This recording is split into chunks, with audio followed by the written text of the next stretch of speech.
Hola, buena tarde a todos y bienvenidos a esta sesión extraordinaria de la AME de agosto del 2026. El tema de hoy es muy relevante: leucemia linfoblástica aguda, Filadelfia positivo. Creo que en leucemia aguda linfoblástica es donde hemos visto más innovación en el tratamiento en los últimos años: uso de anticuerpos biespecíficos, los usos de tirosina, y es en el padecimiento hematológico también donde la medición de la enfermedad residual se ha estandarizado también, que hay momentos específicos de cuándo solicitar. Seguramente todos estos puntos se resolverán en esta sesión. Y para eso, bueno, yo soy el doctor Efrén Montaño Figueroa, el actual presidente de la Agrupación Mexicana para el Estudio, y doy paso ahora a la doctora Raquel Pacheco, quien será quien coordine la sesión extraordinaria de este día. Bienvenidos a todos. Buenas tardes a todos. Soy la doctora Raquel Pacheco. Muchas gracias, doctor Montaño, y a todo el equipo de la AME por la invitación a la coordinación de esta sesión. Creo que es un tema de gran relevancia, de gran interés, la leucemia linfoblástica aguda Filadelfia positivo. Vamos a ver en esta sesión estrategias terapéuticas contemporáneas y decisiones críticas, que como bien ya comentaba el doctor Montaño, un tema muy relevante porque ha cambiado muchísimo en los últimos años y bueno, que nos deja más preguntas probablemente las cuales vamos a ver a continuación. Antes de comenzar a presentarles a nuestros ponentes, me gustaría que recordaran algunas fechas importantes y es nuestra próxima sesión académica. Recuerden que es el miércoles 26 de agosto.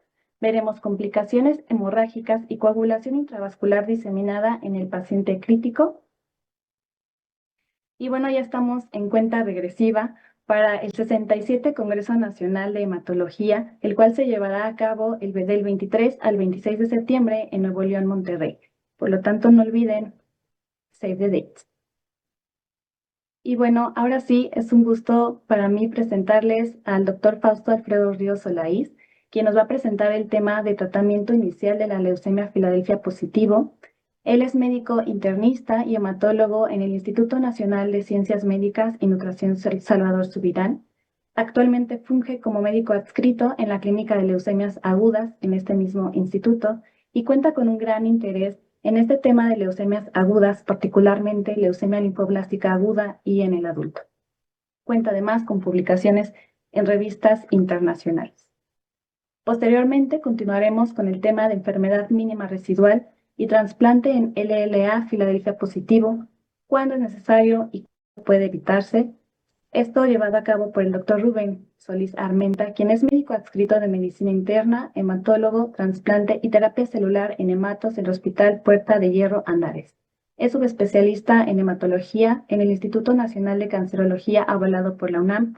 Cuenta con una alta especialidad en el trasplante de células hematopoyéticas progenitoras en este mismo instituto y con una alta especialidad en terapia celular y CAR-T en el Hospital Clínic de Barcelona por la Universidad de Barcelona. No olviden al final de esta sesión poder descargar su constancia, sobre todo muy importante para aquellos que se encuentran en proceso de recertificación, ya que la AME no conserva, no resguarda las constancias, por lo tanto hay que descargarlas. Y finalmente, para toda la audiencia que ya se encuentra con nosotros, es muy importante contar con una valoración de calidad, por lo tanto los invitamos a que escaneen este código QR para que la puedan descargar y nos apoyen a contestar. Muchas gracias. Iniciamos.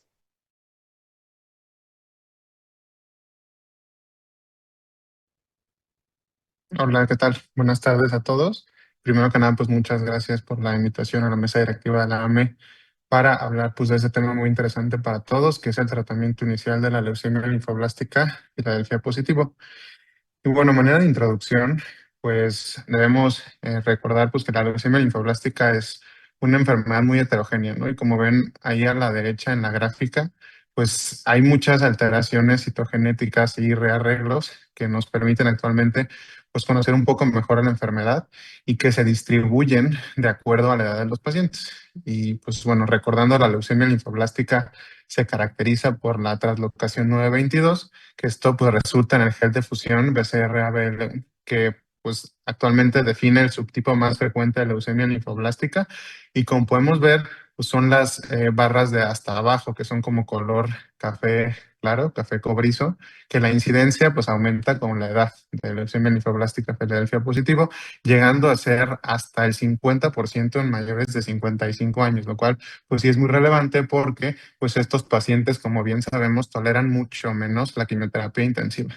Y digo, yendo un poco más allá, solamente pues no importa solo el Filadelfia, ¿no? Sino que es muy frecuente que este subgrupo molecular de leucemia se asocia a otras anormalidades citogenéticas y genéticas, ¿no? Como de lesiones en IKZF1, mutaciones en PAX5 y otras, ¿no? Que probablemente van a generar relevancia cuando debamos de elegir el tratamiento, ¿no? Por lo tanto, no es una recomendación estándar, pero cuando se pueda, pues sí, tratar de estudiar un poco más a fondo esta enfermedad para la mejor toma de decisiones para los pacientes.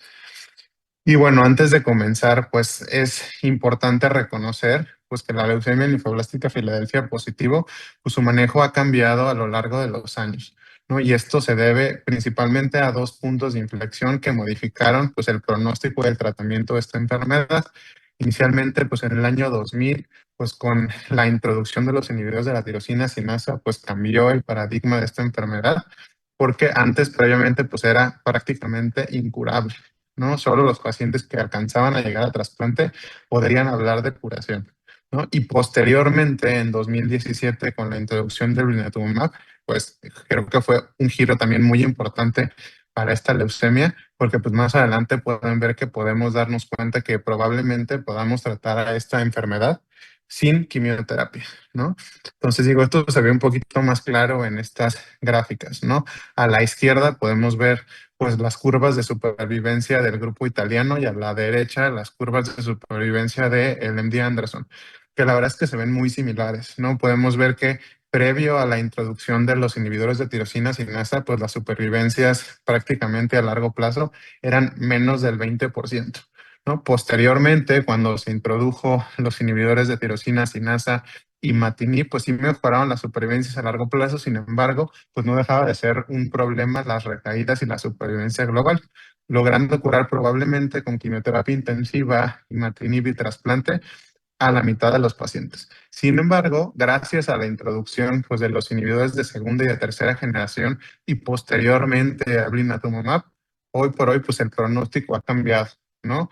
Pasó de ser la leucemia linfoblástica con peor pronóstico a actualmente pues ser una enfermedad curable, ¿no? Por lo tanto, pues es fundamental pues el acceso al diagnóstico, ¿no? El acceso a poder pedir citogenética, pedir FISH, pedir PCR del Filadelfia, ¿no? Para poder pues tratar adecuadamente a nuestros pacientes. Y pues digo, esto es un poco lo que ha reportado en nuestra población aquí en México, ¿no? La leucemia de Filadelfia positivo actualmente pues es ligeramente menos frecuente, ¿no? Hay reportes de aquí de México que podría estar entre el 9 al 15% de todos los pacientes. Obviamente es más frecuente en pacientes adultos y adultos mayores, ¿no? Y pues en la corte del instituto, datos recientes, lo encontramos aproximadamente en el 20% de los pacientes en los últimos 10 años, ¿no? Y sí es un poco más frecuente por arriba de los 55 años, podemos ver que llega a ser hasta el 34%, sin embargo, pues sí es menos de lo que está reportado en la literatura internacional. Y pues creo que esto tiene dos explicaciones. La primera, pues obviamente en nuestro país la falta de acceso pues, a pruebas diagnósticas para esta enfermedad, para este subgrupo de leucemias. Y creo que la segunda es pues la más relevante, ¿no? Que probablemente en pues en nuestra población hispana pues hay mayor frecuencia de otros grupos genéticos, específicamente pues el Philadelphia-like, ¿no? Lo cual hace menos frecuente pues los otros subgrupos genéticos de leucemia linfoblástica. Y bueno, pues para hablar ya un poco de lo que compete a la sesión, vamos a hablar del tratamiento inicial, ¿no? Y pues creo que algo que debe de quedar muy claro es que siempre debemos de utilizar un inhibidor de tirosina sinasa, ¿no? Y pues las preguntas que vamos a tratar de resolver a lo largo de la sesión es, pues si hay alguno mejor que otro, ¿no? Si es mejor usar segunda, tercera generación comparado con imatinib. Y creo que la otra cosa que es muy relevante es con qué vamos a combinar nuestro inhibidor de tirosina sinasa, ¿no? Con quimioterapia intensiva, como tradicionalmente se utilizaba, ¿no? Con quimioterapia de baja intensidad, que particularmente el grupo italiano es quien empezó a hacer esto desde el año 2000, o más recientemente, pues los reportes de combinar inhibidores de tirosina sinasa con blinatumomab. Y bueno, otras preguntas que creo que son relevantes actualmente tratando un paciente con leucemia linfoblástica Filadelfia positivo en 2026 es, uno, si hay lugar para la quimioterapia intensiva. La respuesta, digo, se las adelanto, probablemente no. ¿No? La segunda pregunta es si los esquemas libres de quimioterapia deberán usarse en todos los pacientes. Creo que la respuesta más fácil sería decir que sí, pero obviamente vamos a ver que hay pocas, pero sí hay algunas excepciones, ¿no? Hay algunos pacientes que probablemente no podamos dejar sin quimioterapia. Y la tercera, que se contestará pues en la segunda parte de esta sesión, es si hay lugar para trasplante en primera respuesta completa en la Filadelfia. Y bueno, vamos a empezar a hablar un poco sobre la quimioterapia intensiva combinada con inhibidores de tirosina sinasa, y pues la realidad es que el ejemplo es el Ipercevad, ¿no? Que probablemente es lo que más se ha combinado, ¿no? Con inhibidores de tirosina sinasa. Y pues digo, esta es la experiencia del MD Anderson, ¿no? Y como pues todos sabemos, pues en Latinoamérica probablemente no se puedan replicar estos resultados, ¿no? A nosotros nos resulta difícil tratar a pacientes con Ipercevad por las toxicidades, ¿no? Pero podemos ver que pues inicialmente se combinó Ipercevad con imatinib, logrando respuestas moleculares completas en probablemente la mitad de los pacientes, ¿no? Y unas supervivencias globales a 5 años de un poco más del 40%, ¿no? Y podemos ver que como se introdujeron los inhibidores de segunda generación, que es dasatinib, y de tercera generación, como es ponatinib, pues empezaron a mejorar las tasas de respuestas moleculares, ¿no? Podemos ver que son más profundas con ponatinib, hasta el 84%, y las supervivencias globales parecen ser similares, ¿no? 69% a 3 años con dasatinib, un poco mejor a 5 años con ponatinib. Y digo, creo que lo que es que hay que destacar es que ponatinib logra supervivencias similares o tal vez un poco superiores que dasatinib, pero omite el trasplante en la mitad de los pacientes, ¿no? Que creo yo que eso es importante, ¿no? A destacar. Y pues bueno, estas son las curvas de supervivencia de lo que había platicado anteriormente, ¿no? Dasatinib a la izquierda y ponatinib a la derecha, y pues no podemos olvidar pues que el Percevat pues es un esquema pues tóxico, ¿no? La mayoría de los pacientes, más de 3/4 de ellos van a tener infecciones de al menos grado 3, ¿no? La neutropenia grave y fiebre pues sí es frecuente en tratando pacientes con Hipercevat. Y otra cosa que también es relevante es, pues digo, platicamos un poco que este subgrupo es pues muy frecuente arriba de los 55 años, ¿no? Y desgraciadamente, pues Hipercevad no es un esquema que se haya diseñado para pacientes adultos mayores. Entonces, en estos dos reportes, pues no se incluyeron pacientes por arriba de los 60 años, ¿no? Dejando de fuera probablemente al grupo de edad más importante en leucemia linfoblástica Filadelfia positivo, ¿no? Y pues bueno, ¿qué es mejor? ¿No? Hipercevad con dasatinib o Hipercevad con ponatinib, esto nunca se ha pues comparado de forma prospectiva, ¿no? Sin embargo, el mismo grupo de MD Anderson intentó hacer un propensity score matching donde mostró sí mejor supervivencia global y supervivencia libre de progresión cuando se combinaba ponatinib con Hipercevad contra dasatinib, como podemos ver en las gráficas de la izquierda. E importante pues que a las recaídas, los pacientes que recayeron sobre dasatinib, el 60% tenía mutaciones de resistencia, principalmente T315I. Al contrario, con ponatinib, de los que recayeron, solamente el 20% tenía mutaciones de resistencia, ¿no?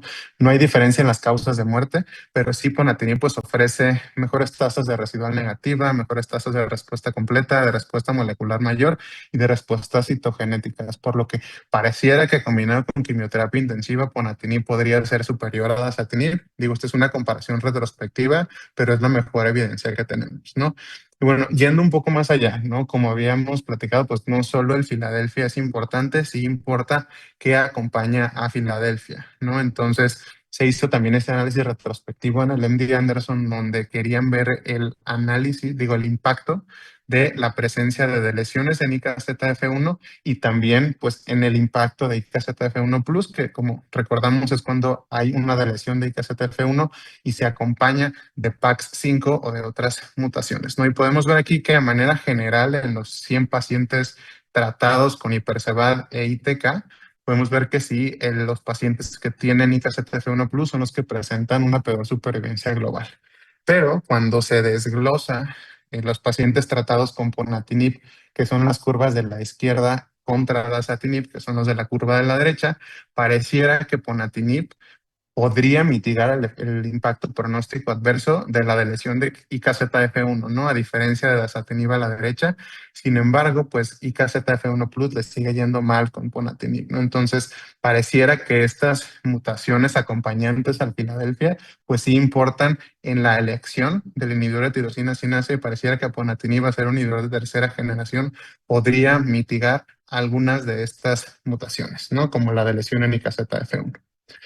Y bueno, ahora nos vamos pues al otro pues lado, ¿no? Que sería pues la quimioterapia de baja intensidad con inhibidores de tirosina sinasa. Y pues digo, el mejor ejemplo de esto pues es el grupo italiano, ¿no? El grupo italiano desde el año 2000 empezó a tratar a los pacientes en inducción con la Filadelfia positivo solamente con inhibidores de tirosina sinasa y con esteroide. Y como podemos ver, pues lograr la respuesta completa pues no es un problema, ¿no? O sea, combinar un inhibidor de tirosina sinasa con esteroide logra remisiones completas, morfológicas, en arriba del 95% de los pacientes. Y esto es importante porque pues, se ahorra toxicidad en pacientes arriba de 60 años y probablemente pues, en todos los pacientes, ¿no? Pero pues el problema es el siguiente, ¿no? Si bien lograr la respuesta completa no es problema, el problema es que si solo tratas a los pacientes con esteroides y un inhibidor de tirosina sinasa, probablemente pues las supervivencias a largo plazo sí son peores, ¿no? En esta tabla pues se busca comparar los datos que ya habíamos revisado de Hipercevad combinado con inhibidores de tirosina sinasa y de esquemas que solamente combinan esteroide con inhibidores de tirosina sinasa, y podemos ver que sí, la supervivencia libre de recaída y la supervivencia global pues son peores si omitimos la quimioterapia, ¿no? Entonces, ¿qué podemos concluir de aquí? Que pues lograr la respuesta no es el problema, ¿no? ¿Podremos omitir la quimioterapia en inducción? Probablemente sí, ¿no? Y podremos lograr respuestas completas solamente con muy poquita quimioterapia combinado con ITKs. El problema va a ser pues que los pacientes, la mayoría de ellos, sí requieren una quimioterapia o algún agente como consolidación para profundizar las respuestas, ¿no? Porque como podemos ver en la columna de respuestas moleculares, el combinar solamente esteroides con inhibidores de tirosina sinasa, pues no logra respuestas profundas, ¿no? Y digo, ya lo vamos a ver en la segunda parte de esta sesión, que la enfermedad residual medible, pues sí importa. Entonces, pues de aquí nace el estudio Falcon, que creo que es de los estudios más importantes que tenemos hoy en día, ¿no? El estudio Falcon es un estudio aleatorizado, es un fase 3 que comparó imatinib contra ponatinib con quimioterapia de baja intensidad, ¿no? Es importante porque se daba una inducción pues prácticamente libre de quimioterapia, se daban 3 ciclos de 28 días donde solamente se utilizaba imatinib o ponatinib, vincristina y dexametasona, ¿no? Y posteriormente se consolidaba con 6 ciclos de quimioterapia combinado con el ITK. Posteriormente se llevaba a un mantenimiento y posteriormente, pues, ITK de forma indefinida, ¿no? El objetivo primario de este estudio era la residual negativa al final de la inducción, que eran estos 3 meses de ITK, vincristina y esteroide. Y pues podemos ver que pues no es problema las respuestas completas. Podríamos omitir mucha de la quimioterapia, ¿no? En la inducción, ¿no? Solamente con ITK, vincristina y esteroide se logran respuestas moleculares de 34% con ponatinib y 16% con imatinib. Y bueno, se logró el objetivo primario de este estudio, ¿no? O sea, sí mejoró la residual posterior a la inducción con ponatinib, ¿no? Y podemos ver a la derecha las curvas de supervivencia, ¿no? La de arriba es la curva de supervivencia libre de progresión, que sí fue mejor en el grupo de ponatinib comparado con el grupo de imatinib. Sin embargo, podemos ver que pues, ambos grupos tienen la misma supervivencia global.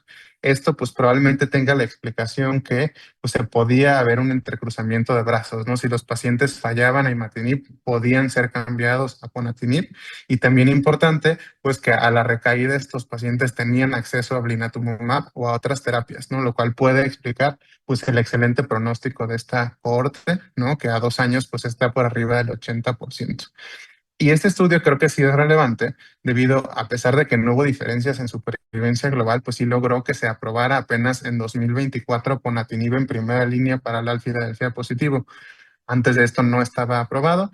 Y digo, la tasa de trasplante en ambos grupos iba del 30 al 37%. Y bueno, creo que otras cosas a destacar de este estudio es pues el perfil de seguridad, ¿no? Podemos ver que fue similar en eventos adversos hematológicos ponatinib contra imatinib, solamente hubo mayor hepatotoxicidad e hipertensión en el grupo de ponatinib, sin diferencia en el resto de los eventos adversos, ¿no? Otra cosa que creo que es importante destacar es que a lo largo del tratamiento se aumenta la profundidad de la respuesta, ¿no? Mientras más está expuesto el paciente al ITK, se logran residuales negativas, ¿no? Y otra cosa que me pareció interesante es que se hicieron análisis de desenlaces reportados por el paciente y bueno, al menos para mí sí fue pues, sorpresivo que los pacientes reportaban mejor tolerabilidad del tratamiento con ponatinib, que yo hubiera pensado que era pues diferente, ¿no? Y también hicieron un análisis de tiempo de tiempo libre de toxicidad y sin recaída, que es este análisis de Q-Twist, donde se encontró que había una ganancia del 10%, lo cual se considera clínicamente significativo de ponatinib sobre imatinib. Entonces, creo que lo que nos podemos llevar aquí es que pues omitir gran parte de la quimioterapia en inducción, ¿no? Dar quimioterapia de baja intensidad para posteriormente consolidar con quimioterapia y un inhibidor de tirosina sinasa, pues podría ser una opción viable, ¿no? Y muy especialmente pues en lugares donde no hay acceso a la inmunoterapia. Y bueno, posteriormente, pues ya vamos a la pues, siguiente pregunta, ¿no? Esquemas libres de quimioterapia. Entonces, digo, partiendo de lo que habíamos compartido antes, ¿no? Que se puede lograr inducciones con esteroide e ITK y con esto logramos una respuesta completa en la mayoría de los pacientes. Sin embargo, que las remisiones a largo plazo no son duraderas. ¿Qué pasaría si consolidáramos en vez de con quimioterapia, con inmunoterapia? Entonces, el primer estudio que trató de demostrar esto fue el de ALBA, que es un estudio fase 2.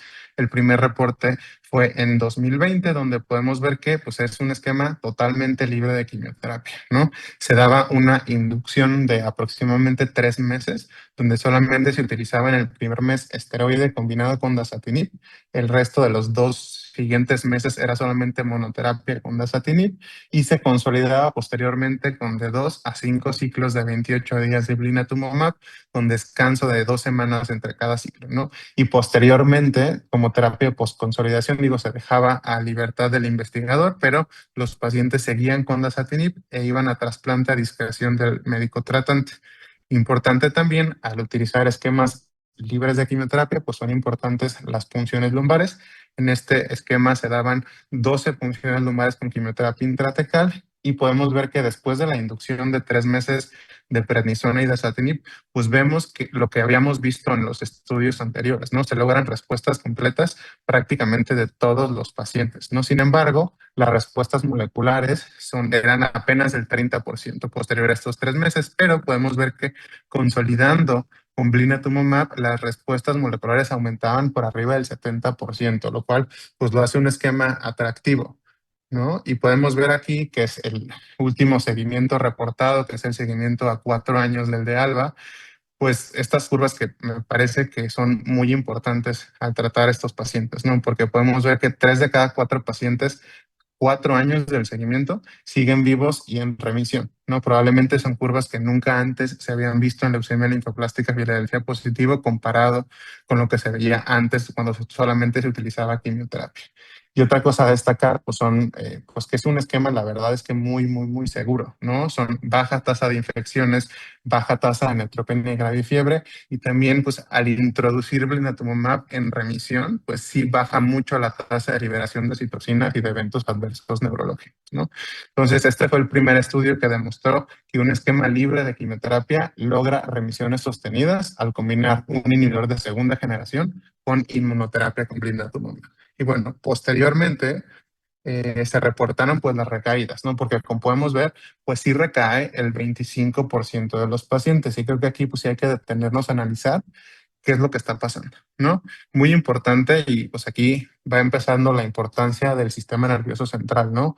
Prácticamente la mitad de las recaídas de un esquema libre de quimioterapia fueron al sistema nervioso central. La mayoría de los pacientes pues sí tenían resistencia a mutaciones de resistencia a inhibidores de tirosina sinasa, principalmente T315I, que es lo esperado pues al utilizar dasatinib, y justo en el análisis multivariado de recaída los únicos 2 factores asociados a recaída fue uno, la presencia de IKZF1 Plus, ¿no? Como podemos ver pues, en la tabla de los pacientes que recayeron. Y la otra, pues, es que la residual positiva posterior a la inducción, que pues más adelante Rubén va a hablar de esto, ¿no? Y es importante también que pues 40% aproximadamente de los pacientes fueron llevados a trasplante. Sin embargo, se cuestiona un poco el beneficio en supervivencia global y en supervivencia libre de evento, ¿no? Entonces, ¿qué es lo que podemos ver aquí? Que usando dasatinib y blinatumomab sí importa el IKZF1 Plus, ¿no? Y probablemente en esquemas libres de quimioterapia deberíamos de cuidar un poco más el sistema nervioso central. Y bueno, posteriormente el MD Anderson pues publicó su experiencia, ¿no? De otro esquema libre de quimioterapia, blinatumomab, pero combinado con ponatinib. Y algo pues que es importante es que ellos expusieron a los pacientes a blinatumomab desde la inducción, ¿no? No esperaban al paciente hasta que estuviera en respuesta completa, que prácticamente esto es lo que viene haciendo el MD Anderson ya en leucemia linfoblástica, tanto Filadelfia negativa como Filadelfia positivo, ¿no? Entonces ellos dieron como inducción pona con blina, ¿va? Consolidaron con ponatinib con de 1 a 4 ciclos de blinatumomab y posteriormente como terapia post-consolidación se combinaba ponatinib con trasplante, ¿no? Y creo que otra cosa que es relevante es igual, ellos iniciaron solamente con 12 punciones lumbares con quimioterapia intratecal, pero en una enmienda que vamos a hablar un poco más adelante de esto, pues sí aumentaron hasta 15 el número de punciones lumbares, ¿no? Y también es que la dosis de ponatinib, al igual que en el estudio Falcon, se adapta de acuerdo a la residual del paciente, ¿no? La dosis inicial es de 30 miligramos con posterior descenso a 15 miligramos una vez que se logra residual negativa. Y podemos ver pues, que los resultados son muy similares, ¿no? Respuesta completa en prácticamente todos los pacientes, pero bueno, al usar blinatumomab desde la inducción, pues sí se logran residuales negativas de hasta el 67% y posteriormente van aumentando a como vas exponiendo al paciente a blinatumomab. Y pues aquí podemos ver las curvas, digo, el seguimiento es un poco más corto que el de dasablina, ¿no? Pero podemos ver que se logran supervivencias libres de evento a 3 años del 77% y supervivencias globales a 3 años de hasta el 91%. Y pues digo, otra cosa interesante, ¿no? O sea, al final van a recaer pacientes, sí, son pocos, pues hay que analizar qué es lo que está pasando con las recaídas, ¿no? En total tuvieron 7 recaídas, digo, es una corte muy pequeña, ¿no? 2 fueron recaídas sistémicas, 4 fueron aisladas al sistema nervioso central y una fue una recaída ganglionar Filadelfia negativa. Y también, pues sí son pocas las tasas de neutropenia grave y fiebre, no solamente el 3%, aunque pues sí fueron un poco más altas las tasas de liberación de citocinas y eventos adversos neurológicos, pues al introducir albinatumab desde la inducción cuando hay enfermedad activa. Y pues creo que hablando de las recaídas, pues sí es importante pues analizar cuáles son los factores pues predictores de recaída cuando tratas al paciente sin quimioterapia, ¿no? Podemos ver aquí que pues 6 de los 10 pacientes, este fue un reporte del año pasado que actualizaron solamente pues para hablar un poco de las recaídas con este esquema, 6 de los 10 pacientes pues tenían componente en sistema nervioso central, 5 fueron solamente aisladas a sistema nervioso central y ellos pues en los factores asociados a recaída, digo, en análisis multivariado, que es la tabla que está abajo, demostraron que la leucocitosis al diagnóstico era el único factor predictor de recaída, ¿no? Y ellos utilizaron el punto de corte del 70,000, que creo bien, pues que no hay que casarnos con este número, ¿no? Sino que, pues, a mayores leucocitos, pues probablemente la tasa de recaídas, especialmente el sistema nervioso central, pues sea más posible, ¿no? Entonces tenemos que cuidar esto. Y otra cosa que me pareció muy interesante es que combinar ponatinib con blinatumomab en los pacientes que tenían IKZF1 Plus, pues no se asoció a mayor riesgo de recaída, ¿no? Y es la primera vez que vemos esto. ¿Por qué?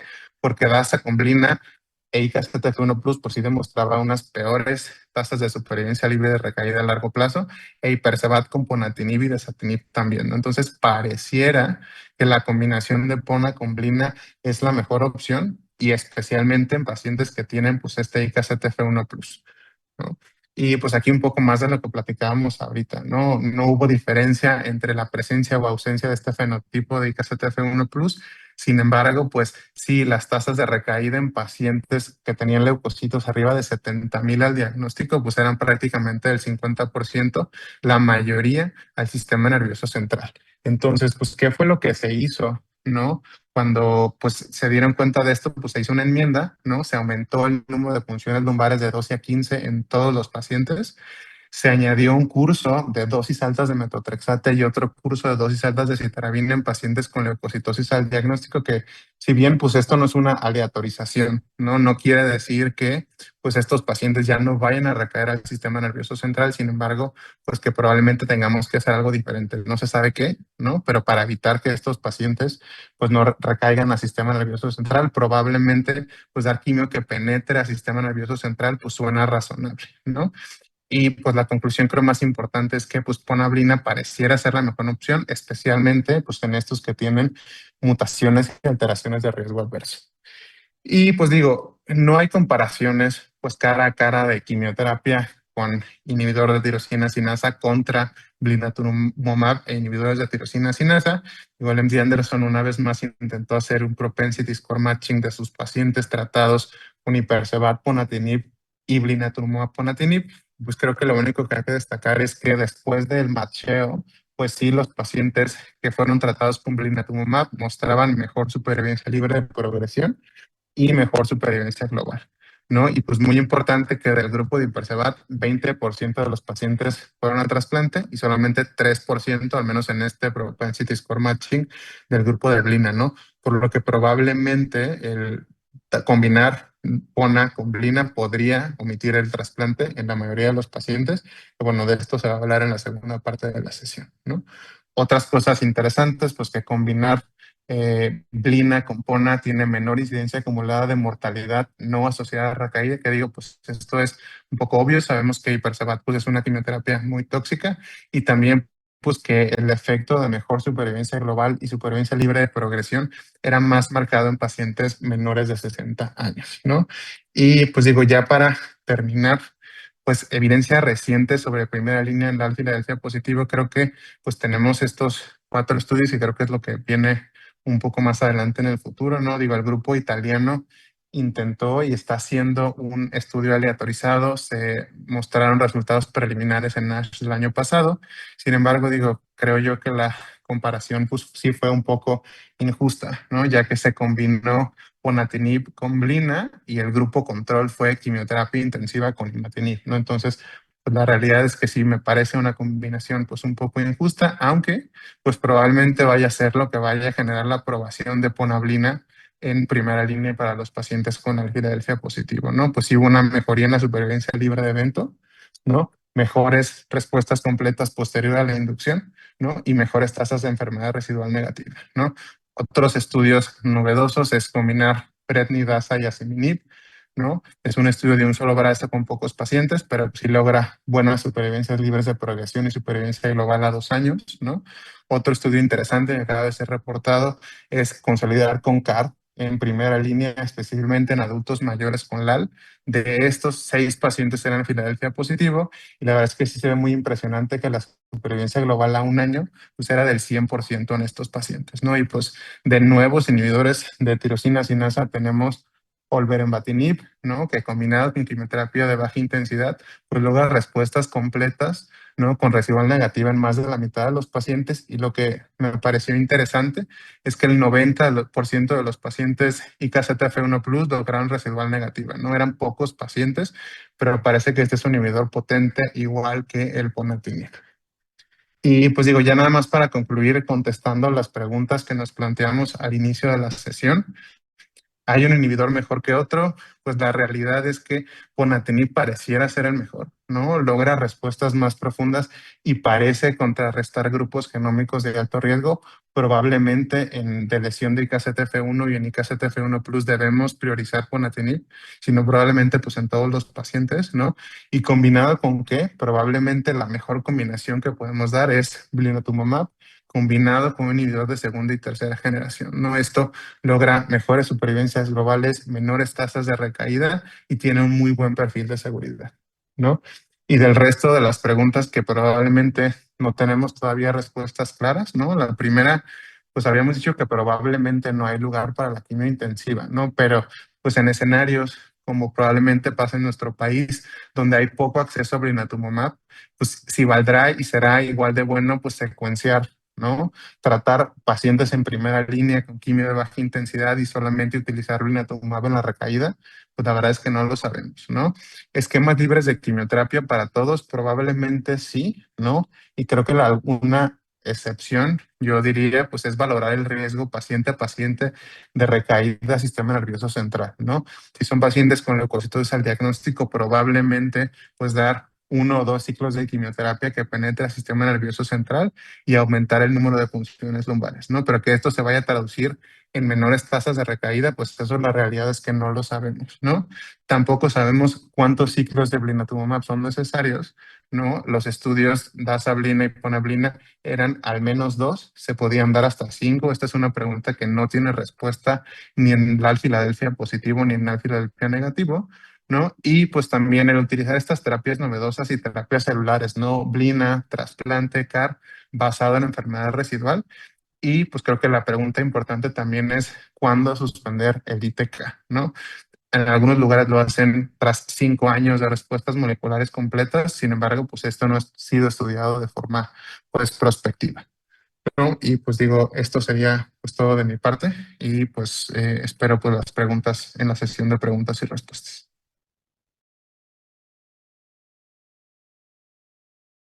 ¿Qué tal? ¿Qué tal? Buenas noches. Mi nombre es Rubén. Gracias por la invitación de AME para estar con ustedes esta noche llevando a cabo esta charla. Y gracias a ustedes por su tiempo de acompañarnos a estas horas para hablar sobre este tema, ¿no?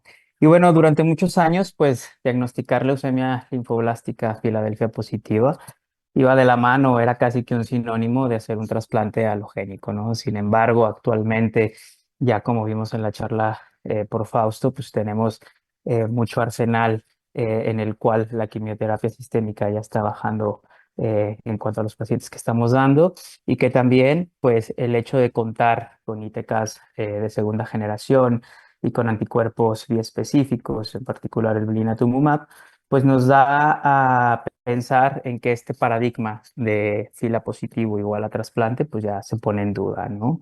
Y entonces, pues la pregunta que más queremos plantear hoy, pues no es si el trasplante funciona. Sabemos que el trasplante funciona.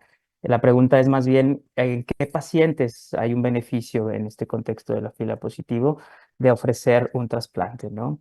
Y entonces, pues aquí la idea central es que pues la leucemia linfoblástica fila positivo ya no es en automático una indicación de trasplante, sino que se ha vuelto es una decisión dinámica, es una decisión consensuada, es una decisión en la que vamos a estar evaluando diferentes situaciones del paciente y pues bueno, esto es lo que vamos a tratar en esto, ¿no? Y bueno, pues aquí es plantearles el problema, ¿no? Tenemos un paciente de 42 años con leucemia linfoblástica B fila positivo, ¿no? Tiene un BCR-ABL P190 y que después de una primera línea de tratamiento presenta una remisión completa. Recibe un TKI más blinatumomab y eventualmente al chequeo de su enfermedad tiene una BCR-ABL indetectable. Además, por secuenciación, tiene una enfermedad residual negativa y pues cuenta con un donador HLA idéntico disponible, ¿no? El sueño de todo trasplantólogo. Y entonces, pues aquí la pregunta que vamos a dejar al aire y que nos va a acompañar este paciente a lo largo de la charla es si realmente necesitamos un trasplante halogénico o no necesitamos un trasplante halogénico. O realmente necesitamos trasplantarlo, continuar o no. Y eso es precisamente de lo que vamos a tratar en esta plática. Y bueno, pues históricamente venimos de la quimioterapia, ¿no? Que ya esto se ahondó de manera muy excelente por Fausto, y posterior al imatinib, luego a los TKIs de segunda generación, ponatinib más blinatumomab finalmente, y esto en paralelo ha ido cambiando lógicamente la estrategia del trasplante, ¿no? Antes teníamos fila positivo, lo llevábamos a remisión completa en primera, y si entraba en primera, pues un allotrasplante. Ahora, ¿no? Gracias a esta blinatumomab más un TKI de alta potencia, pues tenemos un paciente que diagnosticamos con fila positivo, buscamos llevar una respuesta profunda y prolongada con este par de medicamentos y eventualmente pues realizar una estratificación dinámica, es decir, individualizar un poco el paciente en qué punto va a estar para ver el beneficio del allotrasplante. Realmente mi paciente que logra una respuesta molecular profunda y la sostiene por mucho tiempo, se beneficia realmente de un allotrasplante, pues eso es el paradigma que ya ha cambiado, ¿no? Ya es justo lo que vamos a charlar. Y bueno, pues, ¿qué tanto importa? Pues como pueden ver en este esquema, ¿no? La terapia la logramos adaptar gracias a esta herramienta tan útil como es la enfermedad residual medible y pues va a ser el centro de todo nuestra toma de decisiones, ¿no? Es prácticamente, por así decirlo, el marcador dinámico de mejor sensibilidad en la leucemia linfoblástica, la positivo, donde nos va a mostrar pues si realmente aquí tenemos pues nos va a enseñar, ¿no? El riesgo de recaída. Vamos a poder cuantificar la probabilidad de la recaída o de que la enfermedad aparezca nuevamente. Nos va a decir si hay necesidad de ajustar el tratamiento, de modificarlo, y nos permite de manera mm, casi que en tiempo real poder evaluar una respuesta al tratamiento, y todo esto en conjunto pues nos lleva a la decisión de tomar, o mejor dicho, nos apoya a identificar qué paciente todavía se puede beneficiar de un trasplante alogénico, ¿no? Y es importante que nosotros tengamos en cuenta que tenemos diferentes maneras de poder evaluar la enfermedad residual medible, ¿no? Y que precisamente no son intercambiables, o sea, son pruebas realmente distintas, ¿no? Que tienen una sensibilidad distinta entre cada una de ellas. También hay que decirlo, una accesibilidad mejor unas que otras, pero que bueno, idealmente pues tenemos de primera entrada pues la citometría de flujo, ¿no? Que es lo que más utilizamos y que solo pues, nos da un fenotipo y que tiene una sensibilidad de 1 en 10.000 células, que tiene como fortaleza pues bueno, que es un estudio relativamente disponible en la actualidad, ¿no? Y por otro lado, pues tenemos la PCR en tiempo real del BCR-ABL, en el cual aquí cabe mencionar que no evaluamos solamente el clon leucémico, sino evaluamos toda una población que pueda tener esta mutación, este transcripto, y que existe también en la hematopoiesis y en parte del linaje mieloide, no necesariamente solamente en el linfoblasto, pues también BCR-ABL, lo cual nos puede llevar a una poca especificidad, menor sensibilidad, y que muchas veces puede confundir al clínico porque, pues bueno, tal vez no tienes enfermedad residual medible positiva, pero tienes BCR-ABL positivo por PCR, y entonces realmente estamos buscando, tenemos realmente enfermedad activa con BCR-ABL, y para eso en la actualidad pues contamos con ya un factor más molecular, ¿no? Estas inmunoglobulinas marcadas contra el receptor del linfocito T, y en el mejor de los casos pues con la secuenciación de nueva generación, ¿no? Que esto ya nos permite identificar al clon leucémico, es decir, ya nos permite identificar al clon linfoblástico. Entonces, como pueden ver, pues la máxima sensibilidad la vamos a tener con la secuenciación, y por ende el estudio óptimo que nosotros necesitamos para una adecuada monitorización de la enfermedad residual medible, ahora sí que en tiempo real, pues es este método, ¿no? Entonces, pues como pueden leer abajo, pues el BCR le nos cuenta una historia, pero el BCR y el clon linfoblástico pues cuenta otra, ¿no? Entonces, realmente esto es importante que quede claro, y que al momento de que nosotros diagnostiquemos esta enfermedad y pretendamos darle esta particularidad al paciente, individualizarlo, pues lo óptimo para atrevernos a valorar no ofrecer un trasplante, pues es contar con este tipo de métodos, ¿no? Y aquí, pues de manera muy dinámica, podemos ver que pues es la trampa, ¿no? O sea, todo paciente que tenga una PCR positiva, BCR-ABL1, este método va a significar, perdón, que sean linfoblastos residuales. Pues no, la verdad es que esto por el tipo de método de la prueba, pues no. Entonces, ¿cómo puedo yo saber si el clon es residual? Pues bueno, con la secuenciación, y si por secuenciación realmente es positivo, o sea, detecto el clon leucémico por este método y detecto la mutación, pues realmente tengo un mayor riesgo de recaída, que dentro de la implicación clínica sí requiere considerar modificar tu tratamiento, intensificarlo, y además contemplar un allotrasplante, ¿no? Y por el otro lado, lo que platicábamos, ¿no? Realmente en la hematopoiesis el fila pues, es multilinaje, o sea, no necesariamente siempre BCR-ABL1 equivale a un linfoblasto o a un clon leucémico, sino que dentro de la hematopoiesis o dentro del tema del CML-like, pues podemos tener esta proteína, ¿no? Y eso implica, porque entonces una decisión irreversible y tan importante como hacer un trasplante, pues se puede evitar, ¿no? Entonces, siempre hay que integrar el BCR-ABL1 con un marcador del clon leucémico para, además, bueno, y además obviamente del cómo está el paciente clínicamente, del contexto clínico, para además esto. Entonces, en conclusión, pues no, una PCR positiva en automático no es trasplantar, ¿no? No es una indicación de trasplante, porque estoy evaluando toda una, pues sí, no solo estoy evaluando un clon, ¿no? Estoy evaluando más. Y entonces una decisión relevante como trasplantar con todo lo que implica, pues no tiene que estar basada en una PCR positiva. Entonces, tenemos que ser un poquito más amplios en nuestra definición de enfermedad residual medible y no estar limitados a que solo es positiva o solo es negativa, sino verla como en tres esferas, verla en tres dimensiones, ¿no? Donde la primera de ellas es la profundidad, es decir, cuánta enfermedad tengo y de acuerdo al método que estoy usando, que ahorita vamos para allá, pero bueno, cuánta enfermedad tengo de acuerdo al método que utilizo, de acuerdo a la parte de esta y obviamente si tengo mayor sensibilidad o tengo en más células estudiadas esta, pues tengo menos riesgo de enfermedad molecular mínima o tengo menos riesgo de detectarla. En cambio, si la tengo como por acá, pues obviamente tengo mayor alta de recaída. Entonces, la primera esfera que tenemos que ver dentro de la enfermedad residual medible, pues es esto, ¿no? Cuánta enfermedad queda y qué interpretación le voy a dar, ¿no? Otro aspecto muy importante de la enfermedad residual medible, pues es la cinética, ¿no? Cómo evoluciona de acuerdo al tiempo. Como pueden ver en esta gráfica, pues no es lo mismo un paciente que de inicio yo lo llevo a una remisión y que aparte, desde la inducción ya tenemos una respuesta importante, pero además durante la consolidación y el resto de mis etapas de tratamiento lo mantengo, lo sostengo y lo mantengo profundo, pues tengo un muy bajo riesgo de que esto se reactive, de que esto recaiga. Sin embargo, pues la otra cara de la moneda, que es un paciente que le estoy dando tratamiento y que no logro en la inducción, apenas si logro reducirlo, pero que al contrario va creciente, pues obviamente tengo un alto riesgo de presentar, ¿no? Entonces, y bueno, están los otros escenarios que pues también presentan cierto riesgo.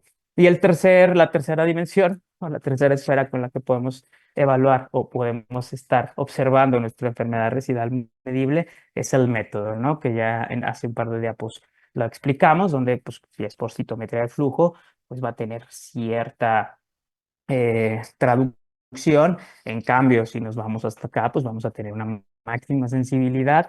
Y entonces el contexto óptimo pues sería este paciente que tenga una profundidad de la enfermedad, que esa profundidad se logre pronto, se logre rápido, de forma precoz y además se mantenga de manera prolongada y que sea monitorizada, o sea, darle un seguimiento por métodos que pues sabemos que en nuestra realidad no son tan accesibles, pero que pues es la herramienta que se debe utilizar de forma óptima.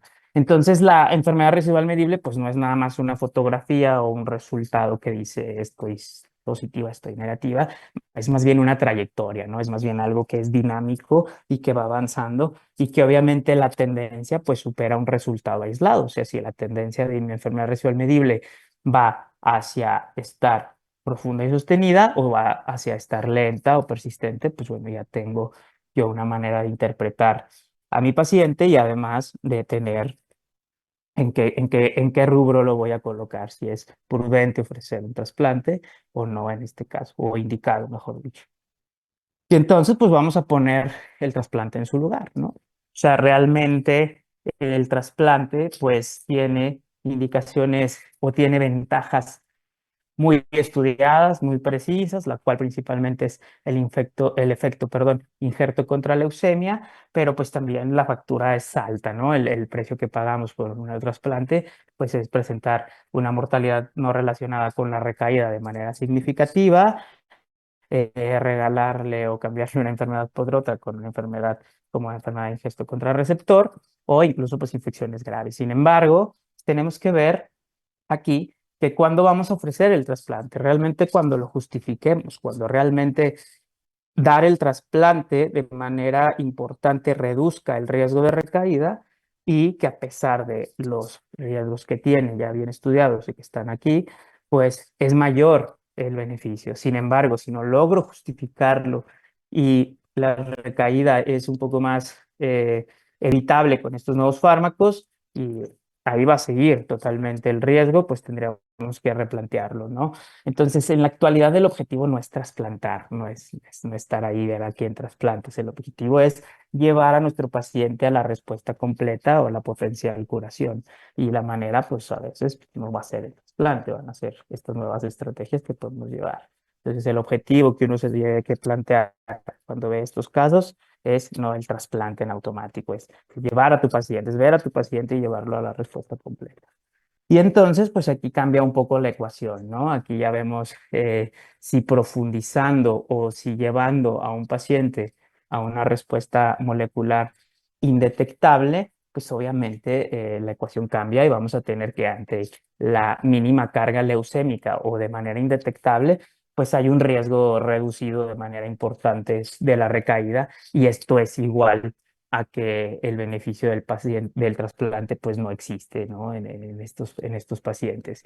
Sin embargo, pues ahí sigue el riesgo de la toxicidad. ¿Qué quiero decir con esto? Que no importa en qué grado tengas tu enfermedad residual medible, puedes tener la enfermedad más profunda y más sostenida y más prolongada, y si decides trasplantar, pues los riesgos ahí siguen. O sea, no va a ser que si está en mejor respuesta de tu paciente le va a pasar menos el IRC o le va a pasar menos la infección. Eso va a continuar. Entonces aquí es donde realmente esta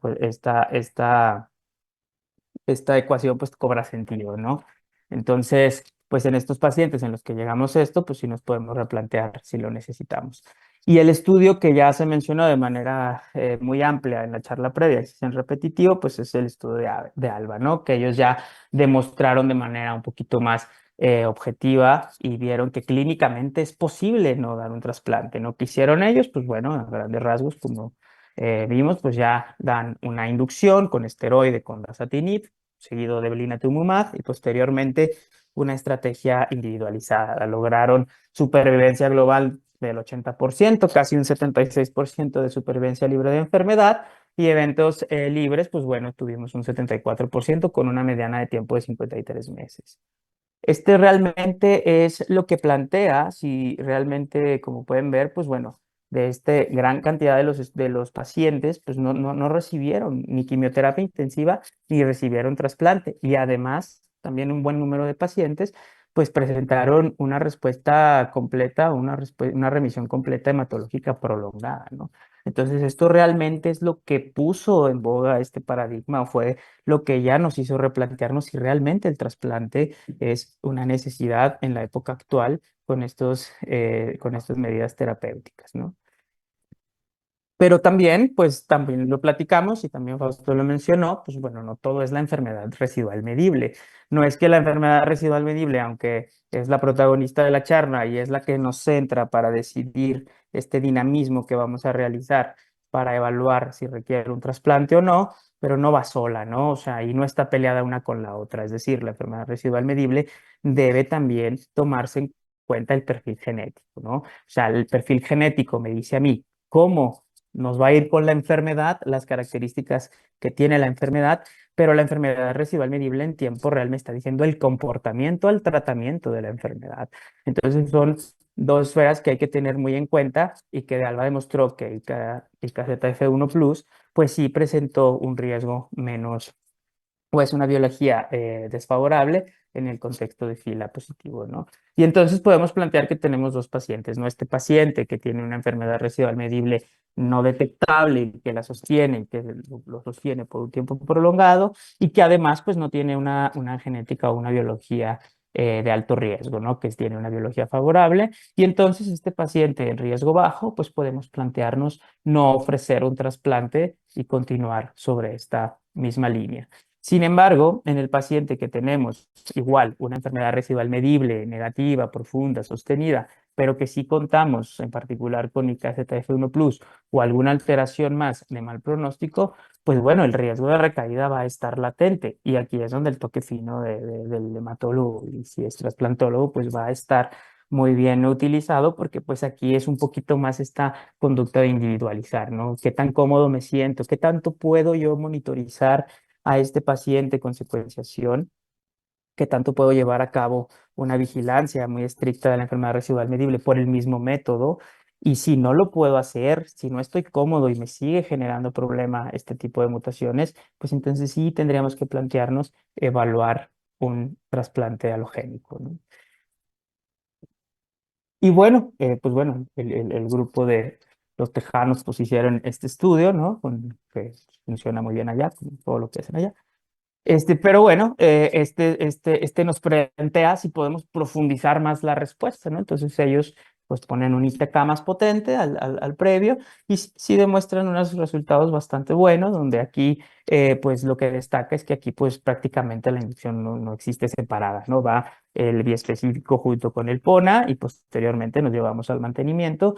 Y bueno, el objetivo de esto es pues profundizar las respuestas, ¿no? Reducir el riesgo de recaída tanto medular o extramedular o en particular en el sistema nervioso central, pero también pues tenían una profilaxis, ¿no? Que osciló entre 8 a 15 eh, eh, funciones lumbares con quimioterapia intratecal.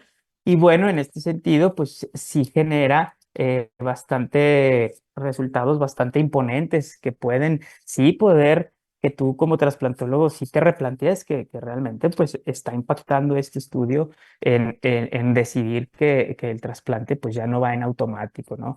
Sin embargo, hay que decirlo, es un estudio que es solo en un centro, que si bien es prospectivo, pues no tiene el peso histórico del trasplante con mayores estudios, ¿no? Y con mayores estudios prospectivos que ya se tienen. Sin embargo, pues los números que presenta pues, son bastante buenos, ¿no? Con un 83% de respuesta molecular completa y con una enfermedad residual medible por secuenciación, que obviamente la diana de cada estudio es distinta, pero pues de un 98%, ¿no? Lo cual son cifras que no habíamos visto.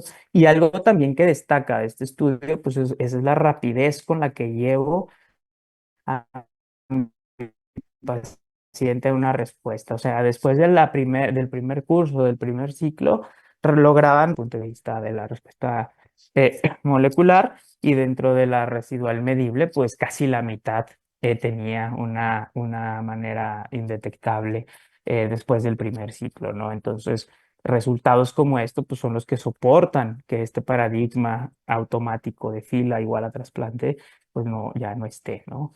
Y pues justo esta diapositiva pues es la que más decimos, pues bueno, si no los trasplantamos, pues bueno, solo 2 pacientes recibieron un allotrasplante y en un seguimiento a 3 años, tanto la supervivencia global pues supera el 90% y los periodos libres de enfermedad pues también, o de eventos, superan el 70%, ¿no? Llegan dando casi un 80% en un seguimiento pues bastante amplio, ¿no?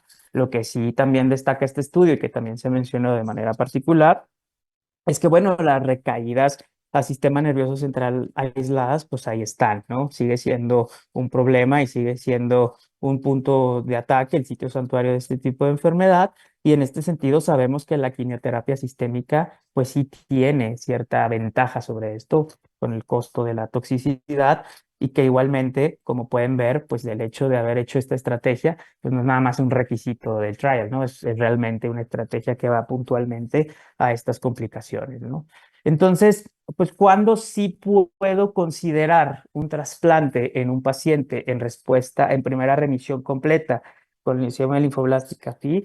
Pues en este paciente donde su enfermedad residual medible es persistente, utilizando el método ideal, donde hay una reaparición o una recaída molecular y en la conducta de la enfermedad residual medible en sus monitoreos sigue siendo creciente. Estos pacientes donde la respuesta molecular es insuficiente, pese a darle el tratamiento óptimo, o si encontramos resistencias o mutaciones que tengan una relevancia clínica de ADL1. Además de, bueno, ya vimos que este tipo de mutaciones como KIZF+, si están por ahí presentes, pero además la respuesta no es la mejor en cuanto a la enfermedad residual medible, pues también lo podemos plantear. Claro, pues bueno, si no hay una tolerancia al TKI o, si o a la misma inmunoterapia. Y pues este último punto es importante porque pues es algo que nos afecta directamente en nuestra población, donde tal vez no podemos garantizar en todos nuestros pacientes la vigilancia molecular estrecha, ¿no? Donde tal vez al diagnóstico pueda tener yo la secuenciación, pero luego posterior al tercer ciclo de Blina-Pona ya me acabé la póliza de seguro de gastos médicos y entonces tengo que irme a la PCR, ¿no? Entonces Habría que replantear este tipo de situaciones, pero de todas maneras, pues bueno, está ahí como una potencial situación que nos podría hacer voltear a ver el trasplante alogénico, ¿no? Pero ¿en qué paciente sí lo puedo evitar? Bueno, pues este paciente que llego al blanco, ¿no? Este paciente que entra en una revisión primera, en una remisión completa de primera, que además de que logro esta remisión completa, logro que sea de manera rápida y logro sostenerla, que sea profunda y la mantenga, y donde pueda tener de manera ideal un monitoreo de la enfermedad residual medible por secuenciación negativa, el acceso obviamente al tratamiento de TKI potente, en particular, pues el esquema, a lo mejor de PONA, blinatumomab, y pues que no haya alguna señal biológica de resistencia, o sea, es un caso ideal, ¿no? Donde no tengamos este paciente, donde la tolerancia al TKI sea también muy adaptable. Y pues bueno, insistimos en el monitoreo, ¿no? Entonces aquí sí podemos nosotros prescindir del trasplante con el adecuado monitoreo y la adecuada conducta. Y tal vez con esta presentación, con esta diapositiva, pues nosotros resumimos prácticamente lo que estamos platicando, ¿no? ¿A qué pacientes voy a trasplantar en primera respuesta o en primera remisión? Pues probablemente no. ¿A qué paciente? Pues al paciente que alcanza una respuesta precoz, aquel paciente que por un método ideal, como es la secuenciación, tengo una enfermedad residual medible negativa, en ese paciente que logro sostener la respuesta y que logro contar con la terapéutica actual, que no le sume yo un riesgo adicional, que no sea un paciente que haya hecho una cardiopatía o que venga siendo cardiópata, etcétera, y que mi monitoreo pueda ser estrecho, que yo lo pueda vigilar de forma estrecha. ¿En qué paciente probablemente sí tengo que trasplantar? Pues este paciente donde la enfermedad residual medible sigue siendo persistente, es creciente, reaparece una recaída molecular o hay una recaída molecular, hay una resistencia relevante clínicamente para casa mi terapéutica, o estos pacientes que superan más de una remisión, ¿no? Este paciente que va para una recaída. Y tal vez la parte del centro, pues es la que más está aplicada a nuestro medio, ¿no? Hay que individualizar. Puedo tener una enfermedad residual, bueno, una respuesta macular tardía, puedo no obtenerla de pronto, por logística, por costos, o tal vez por acceso empiezo tarde mi tratamiento, y por ende, pues bueno, también puede ser que tenga PCR y luego tenga secuenciación y que no lo pueda llevar un monitoreo de manera igual, ¿no? Homogénea, y entonces puede haber una discordancia entre PCR y IES. También que el IKZF1 Plus esté presente, pero si tengo buena respuesta, pero si no puedo evaluarlo adecuadamente, entonces ver si ese aspecto biológico nos puede afectar, si hay comorbilidades, en particular, pues cardiopatías en el uso de TKIs. Y pues obviamente la incertidumbre biológica, ¿cuál es esta? Pues bueno, no todos los pacientes podemos estudiarlos como quisiéramos, no en todos los pacientes podemos hacer un panel molecular completo, y esta incertidumbre sumado, claro está, a la clínica de nuestro paciente, pues puede tener una repercusión y bueno, nos hace individualizar el caso si es un paciente que cuente un donador, que sea fit, no fit y todos estos aspectos que vemos los trasplantólogos previo a ofrecer la consolidación con trasplante, ¿no? Entonces, pues como pueden ver, esto no es de una variable y ya está. Esto es biología, profundidad, cinética, el método con que voy a estar evaluando esta cinética, el tratamiento que hemos dado y pues el riesgo que va a generar mi trasplante si lo vamos a ofrecer. Y entonces les quiero presentar nuestro algoritmo, ¿no? ¿Qué algoritmo podemos hacer? Pues bueno, tenemos una leucemia linfoblástica de primera, le damos un TKI potente con blinatumomab, evaluamos de manera seriada la enfermedad residual medible, idealmente integrando un método que podamos marcar el clon leucémico, en particular secuenciación de nueva generación. Y entonces, si cumplo con todo esto y tengo una respuesta precoz molecular y tengo además una enfermedad residual medible por un método que identifique el clon leucémico negativo o no detectable, pues puedo continuar con mi estrategia sistémica, es decir, puedo controlar con mi TKI, puedo controlar hasta llegar al mantenimiento, vigilar de manera molecular de forma estrecha y en este caso, pues tal vez un trasplante de manera rutinaria, pues no lo vamos a ofrecer. Sin embargo, si tengo una respuesta lenta, discordante, pues bueno, tengo que ver el método que estoy utilizando. Si este método no llega a ser un marcador de clon leucémico, pues ver cómo lo puedo yo ir evaluando, valorar la biología, intentar buscar alguna mutación de alto riesgo, optimizar el tratamiento, subir dosis, bajar dosis, tal vez si empecé con DASA, jugárnosla y seguir con PONA, y bueno, repetir o dar seguimiento de la enfermedad residual medible. Y en cambio, si la enfermedad residual medible sigue siendo presente o persiste y está de manera creciente, pues tendríamos que buscar estrategias de rescate molecular, optimizar una vez más o cambiar nuestra inmunoterapia o nuestro TKI. Y obviamente esto no hay que descartarlo para que nosotros podamos ofrecer un trasplante, pues sabemos de entrada que tenemos que llevar a negativizar lo más posible la enfermedad residual medible para después ofrecer una consolidación. Es decir, si a pesar de que dentro de nuestro algoritmo no logramos la enfermedad residual medible, negativizarla, bueno, para ofrecer mi trasplante tengo que dar tal vez algo más intensivo para llevarlo a la consolidación con el trasplante. Eso no se debe dejar de lado. Y bueno, regresando a nuestro paciente, casi para concluir, pues tenemos este paciente que presentamos al inicio, ¿no? Nombre de 42 con fila positivo, que bueno, pues nos dijimos si realmente lo trasplantábamos. No tiene el donador, que antes era lo que nos decía si trasplantados o no. ¿Tiene donador? Sí, se trasplanta. ¿Tiene donador? No, no se trasplanta. Ya vimos que no es así, y ya son muchas más variables las que tenemos que evaluar. Y entonces lo trasplantaríamos en primera respuesta completa. Pues no, no necesariamente, porque tenemos un buen arsenal, lo tenemos en respuesta, podemos vigilarlo por secuenciación y pues podemos tener esto. Ojo, esto es dinámico, ¿no? Si lo voy a estar monitoreando, perdón, si lo voy a estar dando seguimiento continuo, pues obviamente esto puede cambiar en algún punto. En algún punto este paciente puede presentar una recaída, puede aumentar su enfermedad residual, etcétera, etcétera. Entonces esto es dinámico, el comportamiento es dinámico, pero de entrada en este escenario, pues no necesariamente podemos prescindir del trasplante en este caso, ¿no? Y quisiera cerrar con estas 4 ideas muy claras, donde, bueno, actualmente ser FI positivo ya no va a equivaler a un allotrasplante en primera remisión. Importante eso. La enfermedad residual medible pues se tiene que interpretar no de manera simplista, tenemos que tomar en cuenta su profundidad, su cinética y con qué método la estamos evaluando. El TKI más blina, como ya lo vimos desde la primera charla, pues nos lleva a respuestas profundas, a una supervivencia prolongada y decirlo también, a una calidad de vida mejor por si el trasplante no nos da, lamentablemente. Y que bueno, el trasplante pues no está contraindicado y no va a desaparecer en este contexto. Sin embargo, de ser algo en automático, de ser una estrategia universal, pues ahora ya es algo individualizado, ya es una estrategia que tengo que ir seleccionando a mi paciente por su riesgo, por su accesibilidad a tratamiento en nuestro caso y la respuesta que va llevando, ¿no? Entonces, pues realmente esos serían los 4 puntos con los que quisiéramos concluir.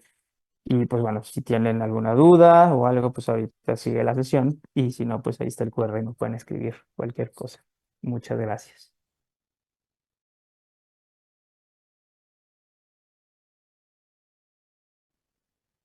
Muchas gracias, doctores, por estas excelentes revisiones. Creo que con ambas presentaciones se estableció muy bien el panorama actual y tratamiento de la LLA Filadelfia positivo, las metas que hoy en día existen y cómo estas metas están modificando nuestra toma de decisiones. También agradezco a la audiencia que hubo el día de hoy, bastantes, más de 450 asistentes, también con bastantes preguntas. Y bueno, vamos a empezar con las preguntas. Pregunta el doctor Alberto Villalobos Prieto, ¿cuál es el mejor esquema cuando hay infiltración meningia en recaída a 3 años? No sé si el doctor Ríos nos quiera responder esta pregunta. También, pues, tendría que ver qué habrá recibido de primera línea este paciente, ¿no? Pero la verdad es que solamente recaída meningia y si se logra respuesta con punciones lumbares con quimioterapia intratecal, no te debería modificar lo que estás haciendo. Entonces, si no está expuesto a inmunoterapia, probablemente exponerlo a blina y obviamente, pues, en recaídas y medir mutaciones de resistencia para saber cuál es el mejor ITK. Pero si recaída solamente la leptomeningia, creo que no debería de cambiarte el tratamiento, siempre y cuando aclare posterior a las funciones lumbares. Muchas gracias, doctor. Aquí me gustaría también agregar la pregunta, pacientes que desde el inicio del diagnóstico debutan con la infiltración al sistema nervioso central, ¿cuál podría ser el mejor esquema de tratamiento? Pues creo que probablemente sea la misma respuesta, ¿no? O sea, todos los esquemas que incluyen Blina desde la inducción, ¿no? Los ensayos, o sea, como que el criterio de inclusión es que si aclaran posterior a las funciones lumbares, o sea, si tienen que entrar, o sea, si vas a recibir Blina desde la inducción, probablemente tengas que entrar negativo, ¿no? Pero si aclaras con funciones lumbares no te debería de cambiar lo que estás haciendo, ¿no? Siempre y cuando sea leptomeninge. Probablemente, ¿no? Infiltración parenquimatosa sería como la única, pues sí, o sea, como que cambiaría lo que harías, ¿no? Hay probablemente, pues sí, una fase B de hipersebado, algo que penetra el sistema nervioso central, pero meningia no debería de cambiarte lo que estés haciendo. Muchas gracias. Siguiendo con este tema de la infiltración al sistema nervioso central, que creo que son de lo que más nos surgen un poco de dudas, pregunta la doctora Inés Montero, dice, hola, que en la sesión de Resonance el día de hoy con el doctor Scott Howard se comentó que se ha sugerido de forma reciente retrasar la función lumbar, que con esto ha disminuido la recaída al sistema nervioso central considerándose que los pacientes con LEA, Filadelfia positivo, inician con leucocitosis y el riesgo migra, pues la migración de blastos al sistema nervioso central durante la punción es muy alta, a pesar de la administración de quimioterapia intratecal. La migración puede ser importante, no se elimina con la dosis que se alcanza, muchos del 10% de líquido cefalorraquídeo. Comenta que otra estrategia es incluir dosis altas de metotrexate, y pues más o menos cuál sería la sugerencia cuando se alcance la remisión en la cuarta semana aproximadamente, más o menos cuál podría ser su opinión con con estos panoramas.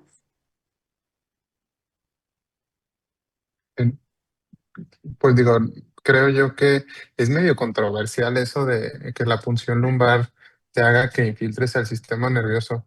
Pues cada vez creo yo que la evidencia es más clara que no, ¿no? Y que no debería de retrasar la punción lumbar. Siempre, o sea, creo que es importante que siempre que hagamos una punción lumbar en leucemia linfoblástica, siempre poner quimioterapia intratecal, ¿no? Porque al final, si teóricamente estás metiendo blastos y pones quimio intratecal, pues podrías mitigar este riesgo que es teórico, ¿no? La verdad es que nosotros ya no la retrasamos, ¿no? Aunque haya blastos circulantes, ¿no? Y pues creo que es lo mismo, ¿no? ¿Por qué? Porque si tú retrasas la punción lumbar, pues ya que empezaste la quimioterapia, probablemente por plaquetas va a ser un poco más difícil que la puedas hacer. Y creo que también si tú ya empiezas la quimioterapia, podrías a lo mejor pasar desapercibidas algunas infiltraciones al diagnóstico, ¿no? Que al final no te van a cambiar si aclararon, pues, pero yo creo que no deberíamos de retrasar las punciones lumbares porque haya blastos en sangre periférica. Muy bien, ahora para el doctor Rubén Solís, preguntan acá en relación a la enfermedad residual medible y su método diagnóstico, diferencias prácticas entre PCR cuantitativa y secuenciación de nueva generación para guiar decisiones terapéuticas. Sí, bueno, la PCR cuantitativa pues va sobre el transcripto y no va en particular sobre el clon leucémico, ¿no? Entonces tú puedes tener la PCR cuantitativa pues va sobre también otro tipo de la hematopoiesis clonal o va sobre también cierto linaje mieloide, ¿no? Entonces tú puedes tener la PCR cuantitativa positiva, pero no significa que tengas el clon leucémico activo. Entonces, ahí es donde hay que tener cuidado y no tomar la decisión de trasplantar si está positiva. En cambio, por secuenciación tenemos una prueba muchísimo más sensible, ¿no? Vamos, una célula en 1 millón y lo detecta solamente el BCR-ABL en el clon leucémico. Entonces, para finalidad de un seguimiento y de un atrevimiento de no proponer el trasplante y de llevar esta conducta de PONA, blina, DASA, blina y no trasplantar, el método óptimo sería entonces la secuenciación, porque justo lo que platicábamos en esta diapo que resumía estas tres cosas, si tenemos una discrepancia entre PCR y una discrepancia entre secuenciación, pues va a tener más peso la secuenciación, porque entonces te está diciendo que por secuenciación tu clon leucémico no tiene el transcripto. y que si está por PCR tal vez es otro linaje o parte de la hematopoiesis inicial. Y totalmente de acuerdo, no creo que a todos nos quedó claro que la NGS es el mejor método para evaluar la mínima residual. Aquí otra pregunta por parte de Alejandro Rosas. Nos pregunta en qué laboratorios en México justamente se realiza la secuenciación de nueva generación y pues también cuáles son los laboratorios más confiables. Bueno, en Ciudad de México, no sé si ya obviamente Nutrición lo tiene, el INCAN lo tiene, creo, o lo tenía en sus buenos tiempos. Acá en Guadalajara es un centro que se llama Oncogenetic, que está en el Hospital San Javier, son los que lo tenemos, donde lo mandamos nosotros, y la verdad, una respuesta no más de 7 días. Bueno, hospitales nacionales lo suelen mandar a Quest, que lo mandan a Estados Unidos y habitualmente pues sí demora un poco más, ¿no? Pero bueno, esa es parte de las limitantes que podrían tenernos un poquito atado de manos, pero que en principio si se da el tratamiento, pero ya se está estudiando al paciente, no afectaría mucho para el seguimiento, ¿no? Eventualmente. Bien, y siguiendo un poquito con esto de la mínima residual, Eric Vespo nos comenta de otra técnica que es el Clonosec. Si ya hay alguna experiencia con esta tecnología y si sí, ¿cuál podría ser su beneficio? Me parece que ese es el PCR que es previo, o sea, tiene una sensibilidad similar al NGS, que sí lo puse por ahí en las tablas, que es la PCR que va, pero va contra el marcador IgG y el receptor del linfocito de T del blasto. Entonces sí es una sensibilidad similar. Entonces, mientras tengas la captación del clonal leucémica por cualquiera de estos dos métodos, pues es útil, ¿no? El clonal creo que es de 10 a la 5 a 10 a la 6 y secuenciación es 10 a la 6, entonces es muy equiparable. Y bueno, también mensajes de felicitaciones para ambos ponentes. Gracias. A esto se suma también la doctora Roberta de Michelis. Y para el doctor Ríos, pregunta si existe algún beneficio de agregar rituximab si tienen CD20 positivo. Digo que esta pregunta es medio eh, pues controversial porque o sea, en guías no está aprobado rituximab para el CD20 Filadelfia positivo.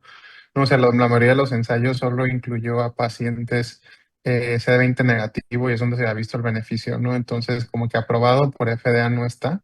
Los estudios de Hipercevat con ITK lo dejan a discreción del investigador y no han hecho un análisis de beneficio, ¿no?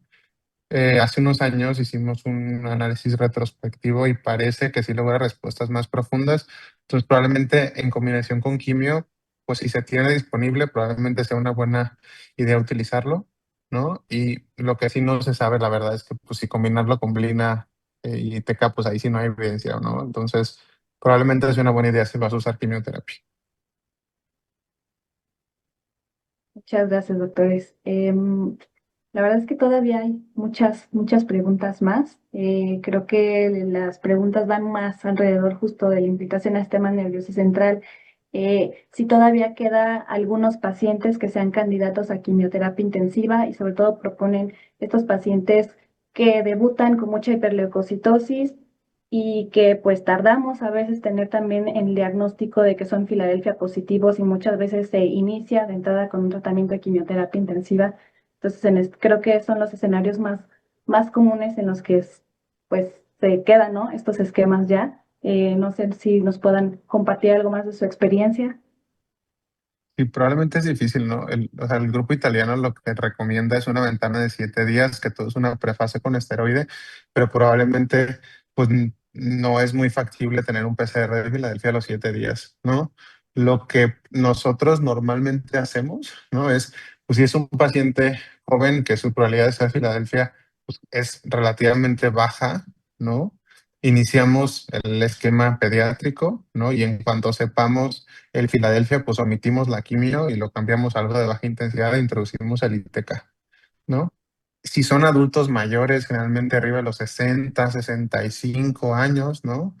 Donde es mucho más probable que sea Filadelfia, probablemente en estos pacientes sí valga la pena esperar, ¿no? Esperar, dar una fase con esteroide Vincris, ¿no? Tipo Falcon, ¿no? Y en cuanto salga el Filadelfia, pues dar un inhibidor de tirosina sinasa.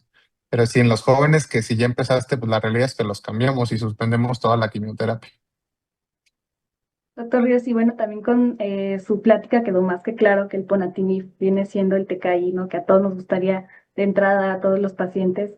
Pero bueno, la realidad es que el TKI que por mucho se sigue utilizando, pues es el imatinib, ¿no? Existen algunos estudios que intenten utilizar esquemas quimio-free solo con imatinib, esteroide. O sea, hay imatinib esteroides sí, porque pues es lo primero que usó el grupo italiano desde el año 2000 y el problema pues no es la respuesta completa, pero combinación de imatinib con blina que yo sepa, la verdad es que no, creo que no hay nada, ¿no? Digo, si se tiene imatinib y blina, digo, tampoco se me haría una locura si están en respuesta completa, pero pues sí, la verdad es que no creo que haya evidencia de esto. Que es muchas veces con lo que tenemos, ¿no? Nos encantaría Sí, empezar con todo, pero muchas pero pues no gracias. se puede en la mayoría de los escenarios, pues. Ujú. Exactamente. Y bueno, creo que para concluir me gustaría hacer una última pregunta al doctor Solís. Si la respuesta molecular en leucemia linfoblástica Filadelfia positivo se evalúa en los mismos momentos que en la leucemia mieloide crónica, esto me imagino respecto al PCR, y si es igual de útil la evaluación de PCR en médula ósea y sangre periférica. Mm.